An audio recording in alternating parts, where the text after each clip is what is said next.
Halo semua, video ini dibuat untuk memenuhi UAS pada mata kuliah Organisasi dan Arsitektur Komputer. Perkenalkan, nama saya Novia Sitorus dengan NIM 230101020112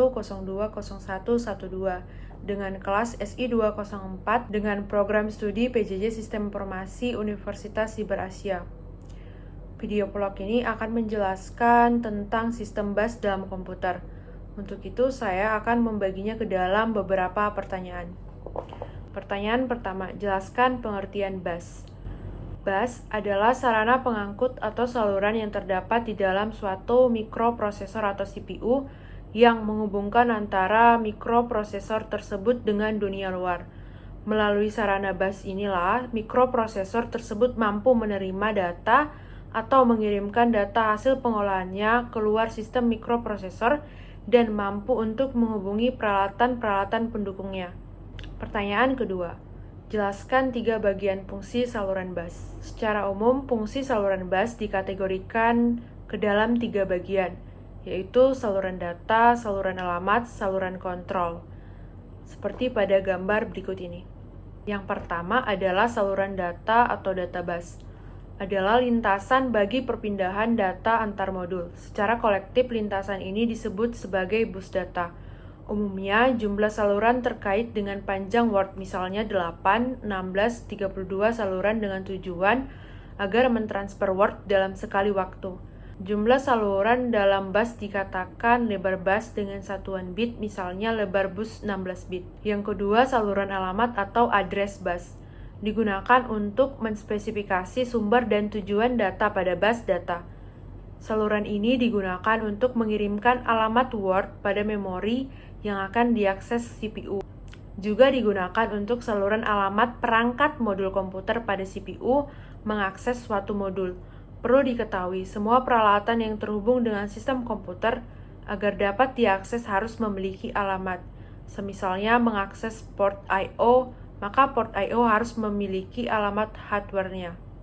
Yang ketiga, saluran kontrol atau control bus.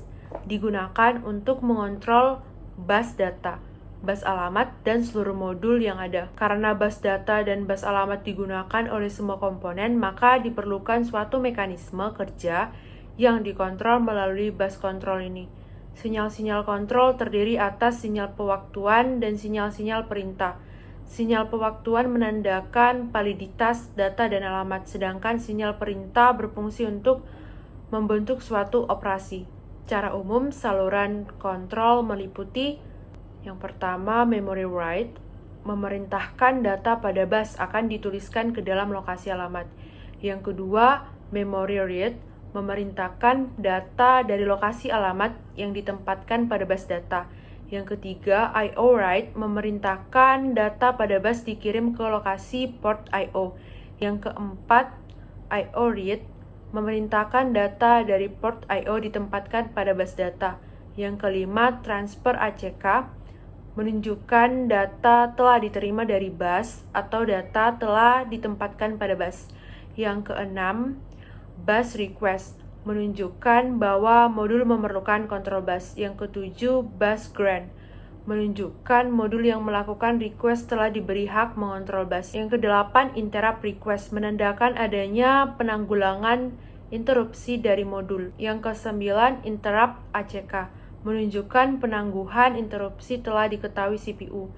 Yang kesepuluh, clock, itu kontrol untuk sinkronisasi operasi antar modul.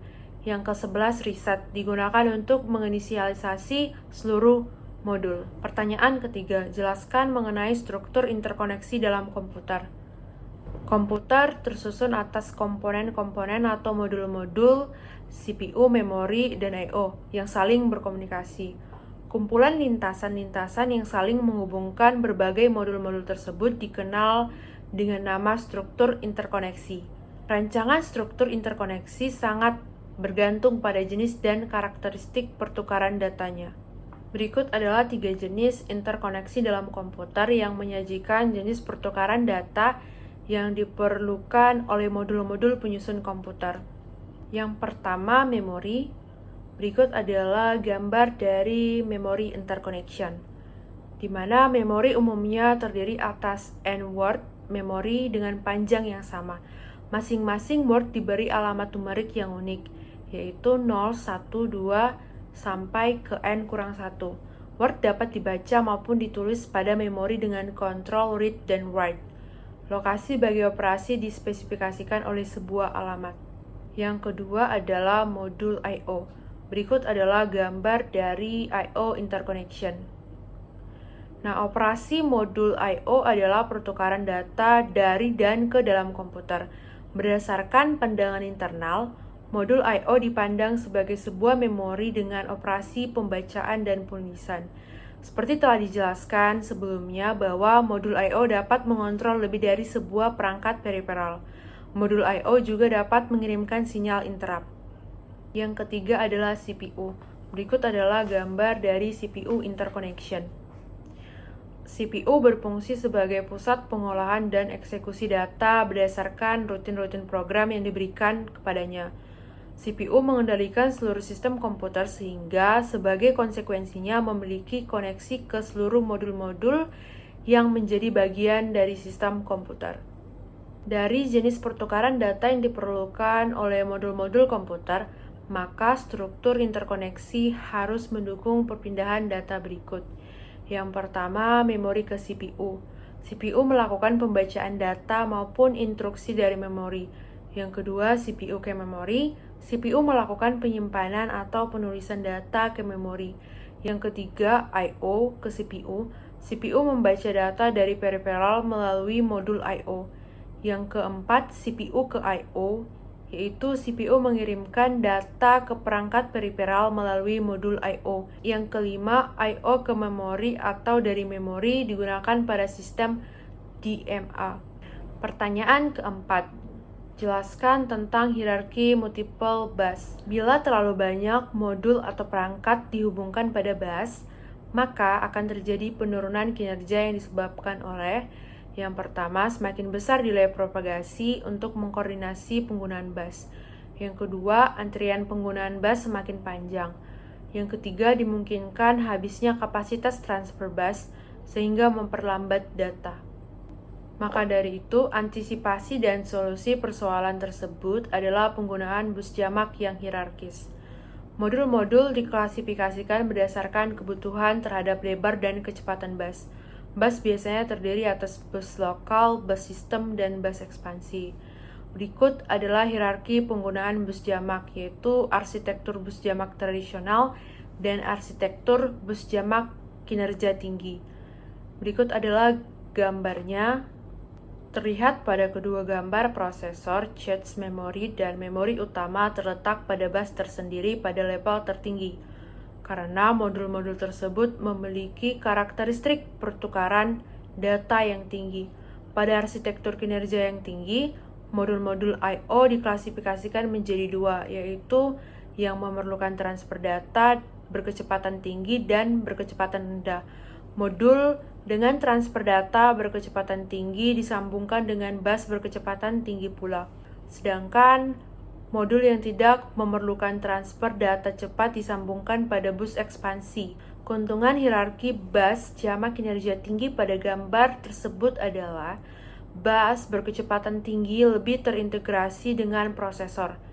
Perubahan pada arsitektur prosesor tidak begitu mempengaruhi kinerja bus. Untuk itu, sifat-sifat arsitektur bus jamak tradisional adalah sebagai berikut. Yang pertama, peripheral high speed seperti network, SCSI, video dan grafik dengan peripheral low speed dikoneksikan pada expansion bus yang sama sehingga kinerja bus tidak optimal. Yang ketiga, traditional bus ini merupakan sistem bus tunggal atau single bus system yang populer diterapkan pada jenis IMB PC 8088 pada era tahun 80-an. Contohnya adalah ISA bus.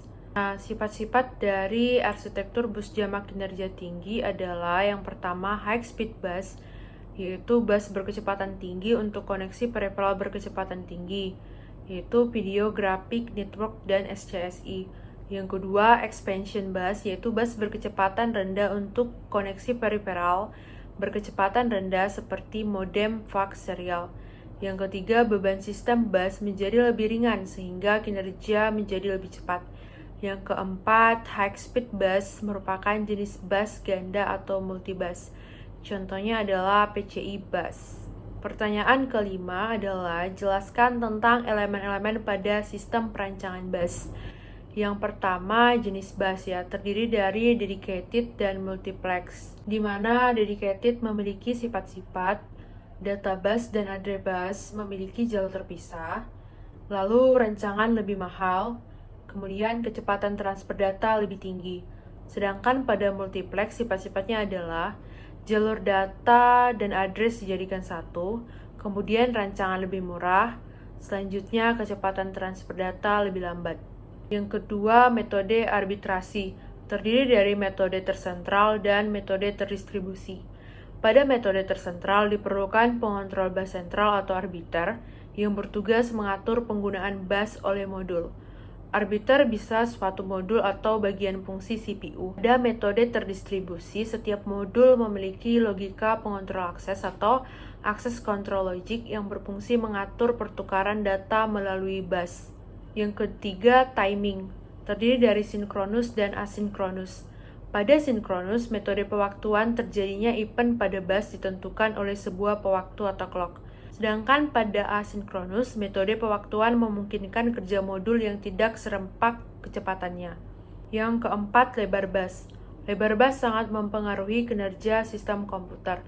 Semakin lebar bus, maka semakin besar data yang dapat ditransfer sekali waktu. Semakin besar bus alamat, akan semakin banyak range lokasi yang dapat direferensikan. Yang kelima, jenis transfer data. Dalam sistem komputer, operasi transfer data adalah pertukaran data antar modul sebagai tindak lanjut atau pendukung operasi yang sedang dilakukan, yaitu write, read, read modify write, read after write, dan block. Pertanyaan keenam, sebutkan beberapa contoh bus. Banyak perusahaan yang mengembangkan bus-bus antarmuka terutama untuk perangkat periferal. Di antara jenis bus yang beredar di pasaran saat ini adalah PCI atau Peripheral Component Interconnect, kemudian ISA, Industri Standar Arsitektur, kemudian USB atau Universal Standard Bus, kemudian ada SCSI yaitu Small Computer System Interface, kemudian ada Futura Bus Plus, kemudian ada Firewire, dan lain-lainnya. Semua memiliki keunggulan, kelemahan, harga, dan teknologi yang berbeda, sehingga akan mempengaruhi jenis-jenis penggunaannya. Demikianlah video vlog yang menjelaskan tentang sistem bus dalam komputer. Apabila ada kesalahan, saya mohon maaf. Atas perhatiannya, saya ucapkan terima kasih.